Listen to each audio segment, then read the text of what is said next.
Hello, good morning. Morning. അപ്പോൾ രാവിലത്തെ ചെറിയ ചെറിയ പ്രഭാത കർമ്മങ്ങളൊക്കെ കഴിഞ്ഞു. ഇനിയിപ്പോൾ എന്താ പറയുക, ചെറുതായിട്ടൊന്ന് പല്ലേക്കണം, പറ്റുവാണെന്നതിനൊന്ന് കുളിക്കണം. എന്തായാലും പല്ലേക്കും പരിപാടി നടക്കണ്ട ആദ്യം. പിന്നെ ബാത്റൂമൊക്കെ കണ്ടല്ലോ, ഭയങ്കര സീനാണ്. അതൊന്നും നോക്കാൻ പറ്റില്ല. ഇങ്ങനത്തെ ട്രാവലിങ്ങിന് പോവുക, തീർക്കുക, വരിക, അതൊക്കെയാണ് പറ്റുള്ളൂ. അപ്പോൾ അതുകൊണ്ട് ഇതൊക്കെ തന്നെയാണ് ഇതിൻ്റെ ഒരു ചിട്ടാവട്ടങ്ങൾ. അപ്പോൾ ഇത് ഇന്നത്തെ പലയപ്പം കൂടെയൊക്കെ കഴിഞ്ഞു. വണ്ടിമ കാണാൻ പോവാണേ. ഇനിയിപ്പോൾ വണ്ടി കയറിയിട്ട് ഇന്നത്തെ ട്രാവലിംഗ് മൊത്തം വണ്ടിയിലായിരിക്കും. അപ്പോൾ കാണാം. Okay, bye. എന്താ വ്യൂ ഒന്ന് എന്തെങ്കിലും കാണാണ്ടോ എനിക്ക് അറിഞ്ഞോളാം. അടിപൊളി കിടില വ്യൂവാ. എന്താ പറയുക, പൊളി വ്യൂ. ഓണമെങ്കിൽ ചിലപ്പോൾ ഇങ്ങനെയൊക്കെ തന്നെ ആയിരിക്കും. കാണാം. വയ്യാട്ടോ.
അയ്യോ, ഞാനും കൂടിയിട്ട് രാവിലെ തന്നെ ചായ പിടിക്കാൻ പോവാണേ. പിന്നെ എന്താ വെച്ചാൽ ഞങ്ങൾക്ക് അറിയാലോ, ഞാൻ ചായ പിടിക്കില്ല. അപ്പോൾ ചെറുതായിട്ട് എന്തെങ്കിലും കഴിക്കാമെന്ന് വിചാരിച്ചിട്ടാണ് പോണേ.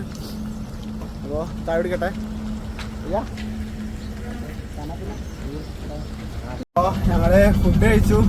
എന്താ പറയുക, പോയെ, അതാണ് അതിൻ്റെ പേര്. എന്താ പറയുക, അവില് മസാലയൊക്കെ ഇട്ടിട്ട് നനച്ച് ഉണക്കി സെറ്റാക്കി തരണം. കുഴപ്പമൊന്നുമില്ല. ഡ്രൈവർമാർക്കാരും ഭയങ്കര കത്തിയാണ്. ഒരു പാൽ കുടിക്കുന്നുണ്ടല്ലേ, സ്റ്റീമ്. ആ സ്റ്റീമിന്റെ വില, ആ സ്റ്റീമിന്റെ ഒറിജിനൽ പ്രൈസ്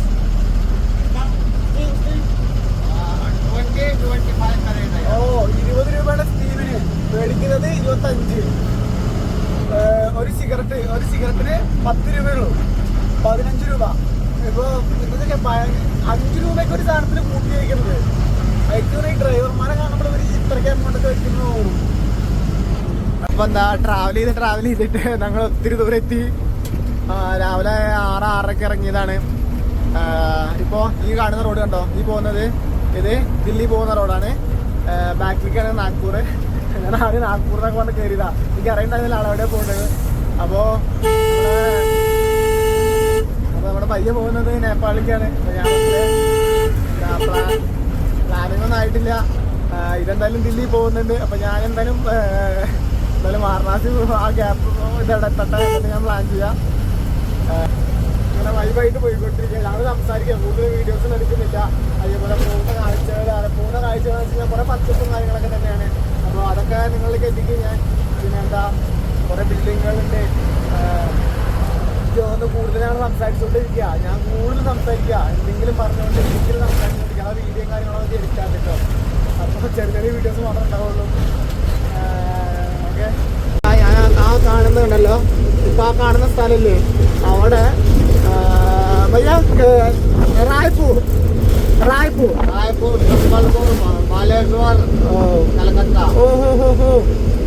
റായ്പൂർ, ബാലേശ്വർ, അതൊക്കെ ഈ ഒരു ഭാഗത്താണ്.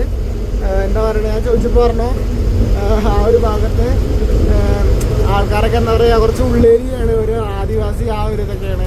അപ്പോൾ നല്ലതാണോന്ന് ചോദിച്ചു കഴിഞ്ഞാൽ പറഞ്ഞു വലിയ എന്താ പറയുക കുഴപ്പമില്ല, പക്ഷെ എന്നാലും കുറച്ച് ഉള്ളിലേക്കാണ്. അപ്പോൾ നമ്മളൊന്ന് ടേക്ക് കെയർ ചെയ്യണം. അപ്പോൾ അങ്ങോട്ടൊക്കെ പോകണമെങ്കിൽ ശ്രദ്ധിക്കണം എന്ന് പറയുന്നത്. മഹാരാഷ്ട്ര ബോർഡർ കവർ ചെയ്യാറായി. ഇനി ഒരു 10-20 കിലോമീറ്റർ കൂടെ ഉള്ളൂ. അത് കഴിഞ്ഞാൽ മഹാരാഷ്ട്ര കഴിഞ്ഞു, പിന്നെ മധ്യപ്രദേശ് MP. അപ്പോൾ ഇനി മൊത്തം മധ്യപ്രദേശിലാവും. അത് കഴിഞ്ഞ് കഴിഞ്ഞാൽ ഇവിടുന്ന് വാരണാസിക്ക് നോക്കിക്കഴിഞ്ഞപ്പോൾ 700 സംതിങ് കിലോമീറ്റർ ഉണ്ട്. അപ്പോൾ വാരണാസി പിന്നെ എന്തായാലും ചിലപ്പോൾ ഇന്ന് രാത്രി കവർ ചെയ്യുന്നത് വിചാരിക്കണം. എന്നാലും ഇപ്പോൾ മഹാരാഷ്ട്ര ബോർഡർ കവർ ചെയ്യേണ്ട 20 കിലോമീറ്ററിനേ ഉള്ളൂ. അത് കഴിഞ്ഞ് മഹാരാഷ്ട്ര കഴിഞ്ഞു, പിന്നെ മൊത്തം മധ്യപ്രദേശാണ്. പിന്നെ ഇപ്പോൾ മധ്യപ്രദേശിൽ വേണം അവിടുത്തെ എന്താ പറയുക. ഇതിൻ്റെ അകത്ത് കയറിയിട്ട് നമ്മൾ വണ്ടി ഇതാ ഈ ഒരു പോർഷനിൽ നിർത്തിയിടും.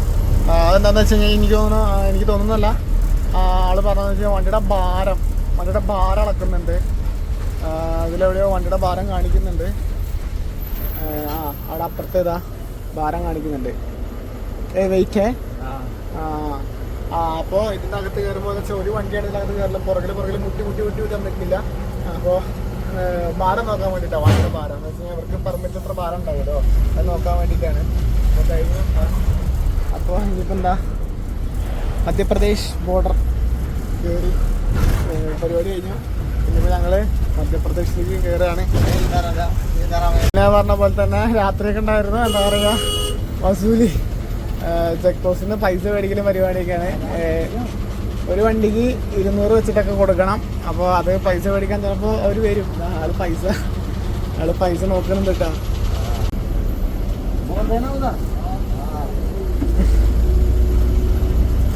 അപ്പോൾ അതാ ആള് പൈസ കൊടുത്തു. എന്താ പറയുക, ഇപ്പോൾ ഒരു രണ്ടാമത്തെ മൂന്നാമത്തെ വട്ടം ചില ബോർഡറിൽ 300, ചില സ്ഥലത്ത് 200, അങ്ങനെ ഓരോ സ്ഥലത്ത് ഓരോന്നാണ്. അതിപ്പോൾ രണ്ടാമത്തെ മൂന്നാമത്തെ കൊടുക്കണം. മൂന്നാമത്തെ എനിക്ക് തോന്നുന്നു മൂന്നാമത്തെ ആണോ എന്ന് എനിക്ക് തോന്നുന്നു. മൂന്നാമത്തെ രണ്ടാമത്തെ എന്തോ ആണ്. ആളത്തെ എന്തെങ്കിലും കൊടുത്തിട്ടുണ്ടോ എന്ന് എനിക്ക് അറിഞ്ഞൂടാ. ഇതൊന്നും അത്രയ്ക്ക് നല്ലതല്ല. പിന്നെ ഇതിന് മുന്നേ ചെക്ക് പോസ്റ്റ് ഉണ്ടായിരുന്നു എനിക്ക് അറിഞ്ഞൂടാ. എനിക്ക് തോന്നുന്നത് ഏകദേശം ഒരു 3 എണ്ണത്തിന് കൊടുത്തു. 3 എണ്ണത്തിനടക്കം ഒരു 900 രൂപ അല്ലെങ്കിൽ ഒരു 800 രൂപ അടുത്തേക്ക് ആയിട്ടുണ്ട്. ഈ ചെക്ക് പോസ്റ്റുകളൊക്കെ ഇവിടുത്തെ ഗവൺമെന്റ് എടുത്ത് കളഞ്ഞതാ. എന്ന് വെച്ച് കഴിഞ്ഞാൽ ജസ്റ്റ് പാസ് അങ്ങോട്ട് കിടക്കാത്ത മാത്രമേ ഉള്ളൂ. അല്ലാതെ ഇവിടെ കൈക്കൂലി കൊടുക്കണമെന്നോ ഒന്നുമില്ല. എന്ന് വെച്ച് കഴിഞ്ഞാൽ ഗവൺമെന്റ് ഇവിടെ ഇങ്ങനെ ഒരു ചെക്ക് പോസ്റ്റ് വെച്ചിട്ടേ ഇല്ല. പക്ഷേ ഇവിടുത്തെ ആൾക്കാർ, ഇവിടുത്തെ ജോലി ചെയ്യുന്ന ആൾക്കാർ അവർക്ക് വേണ്ടിയിട്ട് അവരുടെ പോക്കറ്റിൽ നിറയ്ക്കാൻ വേണ്ടിയിട്ടാണ് ഈ ഒരു ഇത് വയ്ക്കുന്നത്. ഇതൊക്കെ ഇങ്ങനെ പുറത്ത് പറയുന്നതുകൊണ്ട് എനിക്ക് നല്ലതാണെന്ന് എനിക്ക് അറിഞ്ഞൂടാ. കാരണം ഇതുകൊണ്ട് എന്തൊക്കെ പ്രശ്നങ്ങളെന്ന് എനിക്ക് അറിഞ്ഞൂടാ. പക്ഷെ ഞാൻ എന്തായാലും പറഞ്ഞു, പറയാനുള്ള കാര്യങ്ങൾ പറഞ്ഞു. അപ്പോൾ ഇതൊക്കെ അവരുടെ പോക്കറ്റിലേക്കാണെന്നാണ് പറയണത്. ഇത് എന്താണെന്ന് വെച്ച് കഴിഞ്ഞാൽ ഇവരും പണിയെടുക്കുന്ന ആൾക്കാരല്ലേ, കാരണം ഡ്രൈവേഴ്സ് എത്ര തിരക്കേണ്ട ജോലിക്കാരാ. അപ്പോൾ എന്ന് വെച്ച് കഴിഞ്ഞാൽ എത്ര ദൂരം ട്രാവൽ ചെയ്യണം.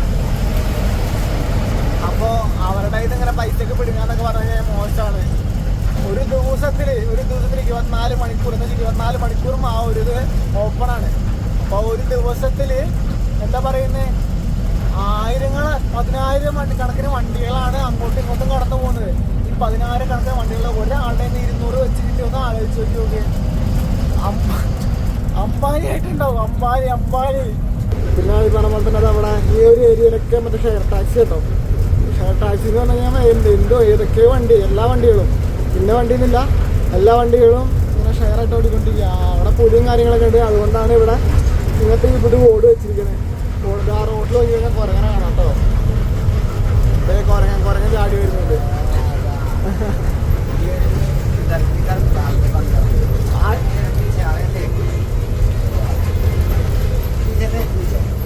इधर से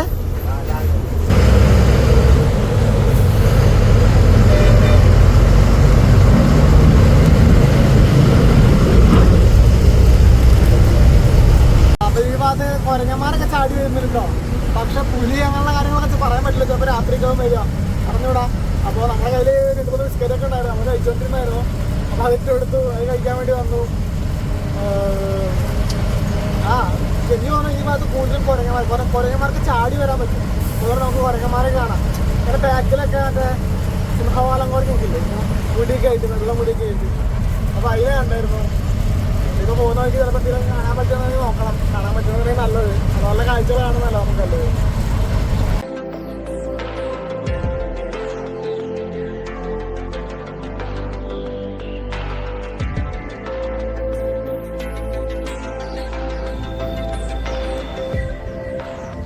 ഇപ്പോൾ ഞാൻ വന്നിരിക്കുന്ന സ്ഥലം എന്താ പറയുക, ധാബയാണ്. കാരണം കൂടുതലും ഇങ്ങനത്തെ ആൾക്കാരൊക്കെ ട്രാവൽ ചെയ്യുമ്പോൾ സ്റ്റേ ചെയ്യുന്നതും അല്ലെങ്കിൽ എന്താ പറയുക റെസ്റ്റ് എടുക്കുന്നതും ഒക്കെ ഡാബിൽ വെച്ചിട്ടാണ്.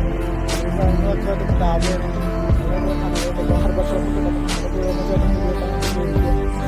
ഇതിലൊക്കെ എടുക്കുമ്പോൾ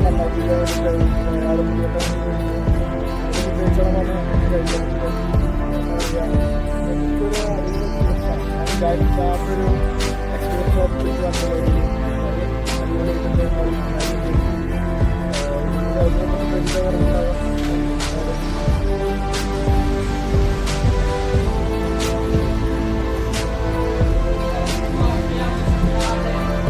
വലിയ സുന്ദരനായിട്ട് കേട്ടോ. ഇന്ത്യക്ക് വേണ്ടി ഷെയറൊക്കെ ചെയ്ത് ഇതാണ് എന്താ പറയുക ധാബ വന്നിരിക്കുക. അപ്പോൾ മുട്ടക്കറിയും റൊട്ടിയും വന്നിട്ടുണ്ട്. പിന്നെ ഇതാണ് പടക്കണേ. റൊട്ടി വന്നിട്ടൊക്കെ ആദ്യമായിട്ട് ഞാൻ കഴിച്ച് നോക്കണേ. അപ്പോൾ ഞാനും ബയ്യും കൂടി കഴിക്കട്ടെ.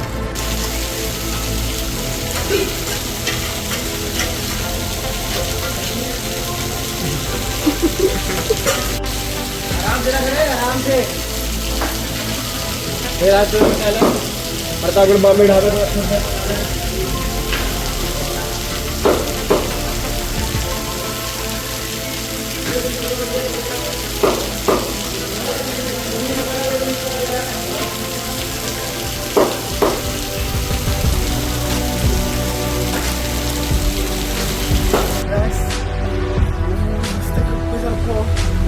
എന്താ പറയുക ഒരു പാർട്ടൊക്കെ ഏറ്റവും ചിലപ്പറഞ്ഞുണ്ടാവുക എല്ലാം 4 പാർട്ടൊക്കെ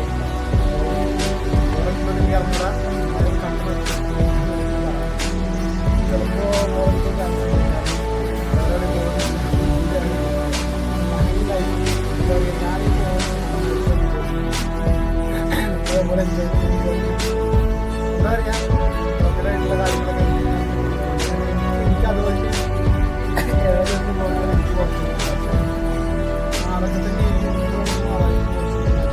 അതൊരു സന്തോഷം എന്തോ ഉണ്ട് അതിൽ.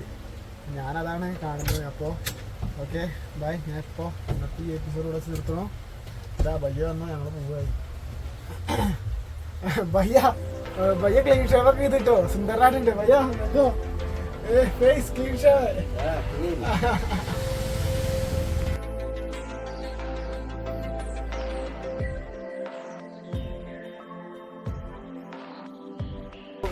ഇപ്പോൾ ടൈം ഒത്തിരിയായി. അപ്പോൾ ഞാനെന്താ ചെറുതായിട്ട് ഉറങ്ങിപ്പോയി വണ്ടിയിൽ കിടന്നിട്ട്. അത് കുറച്ച് വീഡിയോസ് എടുക്കാൻ പറ്റില്ല. പിന്നെ പോയിക്കൊണ്ടിരിക്കുക. വാരണാസിക്ക് ഞാൻ ചോദിച്ചു കഴിഞ്ഞപ്പോൾ നാളെ ഇരിക്കണത് പറഞ്ഞത്. അപ്പോൾ എനിക്ക് തോന്നുന്നു ഞാൻ കൂടുതലും വാരണാസി ഇറങ്ങാൻ ചാൻസ് ഉണ്ട്.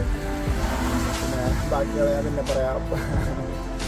അപ്പോൾ ഞാൻ ചിലപ്പോൾ മിക്കവാറും വാരണാസി ഇറങ്ങുന്നുണ്ട്. 1500 കിലോമീറ്റർ ഉണ്ട്. അപ്പോൾ നോക്കണം. ചിലപ്പോൾ രാത്രി ഡ്രൈവിംഗ്